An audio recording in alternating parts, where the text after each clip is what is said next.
ഈശോയിൽ സ്നേഹം നിറഞ്ഞവരെ, 2024 പൊഴിഞ്ഞുപോക്കിലും 2024 ക്രിസ്തുമസ് ദിനങ്ങളിലുമാണല്ലോ നാം ആയിരിക്കുന്നത്. സന്തോഷത്തിന്റെയും സ്നേഹത്തിന്റെയും വിത്തുകൾ പാകി പുതിയ പ്രതീക്ഷയിലേക്കുള്ള പ്രത്യാശയുടെ വാതിൽ തുറന്ന് ഭൂമിയെ സ്വർഗമാക്കാൻ വീണ്ടും ഒരു ക്രിസ്തുമസ് വരവായി. ഇന്നത്തെ സുഖലോലുപതയുടെ നടുവിലല്ല യേശു ജനിച്ചത്. 2000 വർഷങ്ങൾക്ക് മുമ്പ് ബെത്ലഹേമിലെ കാലിത്തൊഴുത്തിൽ ചാണകമടുക്കുന്ന പുൽക്കിടക്കയിലാണ് അവിടുന്ന് ജനിച്ചത്. അത്യുന്നതങ്ങളിൽ ദൈവത്തിന് സ്തുതി, ഭൂമിയിൽ സന്മനസ്സുള്ളവർക്ക് സമാധാനം എന്ന് മാലാഖമാർ ആ രാവിൽ പാടി.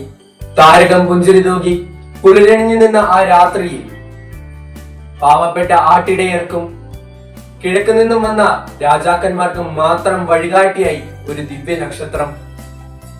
നക്ഷത്ര വിളക്കുകൾ തൂക്കി വൈക്കോലുകൾ കൊണ്ട് മനോഹരമായ പുൽക്കൂട് പണിത് രക്ഷകന്റെ ജനനം നാം ആഘോഷിക്കുമ്പോൾ ക്രിസ്തുമസ് നമുക്ക് നൽകുന്ന ഒരു സന്ദേശമുണ്ട്.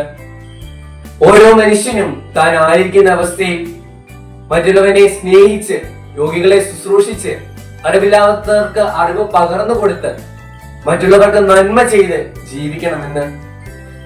പുൽക്കൂട്ടിൽ പിറന്നുകൊണ്ട് താഴ്മയുടെയും ദാരിദ്ര്യത്തിന്റെയും നിന്ദിക്കപ്പെട്ടവന്റെയും അപമാനിതന്റെയും ഭാവം ഈശോ നമുക്ക് കാണിച്ചു തന്നു. മറ്റുള്ളവർക്ക് വഴികാട്ടിയായ ആ ദിവ്യ നക്ഷത്രം പോലെ നമ്മുടെ ജീവിതമാകുന്ന കൊച്ചു വിളക്കുകൾ അനേകർക്ക് മാർഗദീപമാകട്ടെ.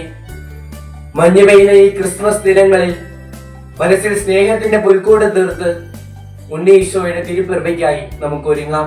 ജയ് മിഷൻ ലീഗ്.